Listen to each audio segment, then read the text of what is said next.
Hallo, ihr Lieben. Heute wir kochen Paprika-Dumplings. Wir brauchen Schweinehackfleisch, Hunde-Hindefleisch, Hackfleisch, es ist egal. Chinesisch dunkle Sojasauce. Hier süß Sojasauce. Und Knoblauch ein bisschen. Salz. Chicken Powder. Ganz wenig Hauptwein. Ein bisschen chinesisches Sesamöl. Und besonders chinesisch für Dumplings Gewürz. Ein Eier.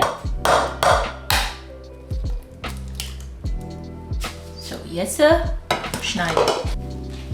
5 grüne Zwiebeln, wir nur benutzen für Hühner.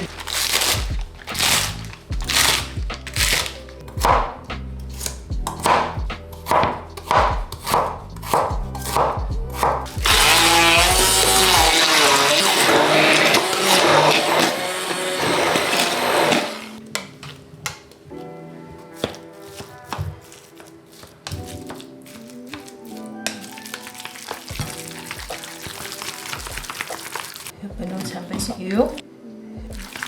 Jetzt, das ist fertig. Wir weitermachen. Jetzt, wir benutzen Spitze Paprika. Und besser wir benutzen Spitze Paprika, nicht die normale Paprika. Es schmeckt nicht so gut.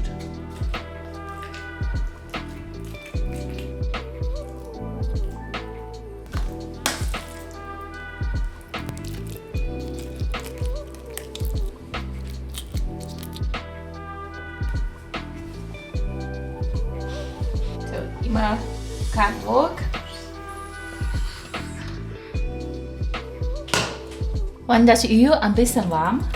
Wir haben nicht alle Hackfleisch benutzt, aber keine Angst. So.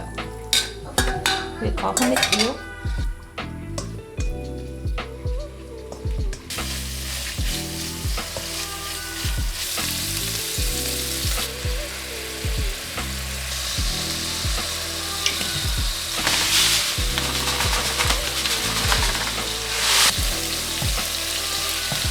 Und kaltes Wasser dabei.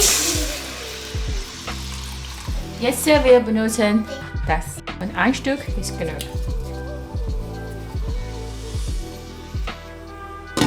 Decken dazu. Jetzt wir machen Paprika in den Suppe.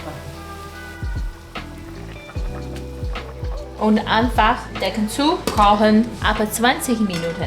So, jetzt wir warten.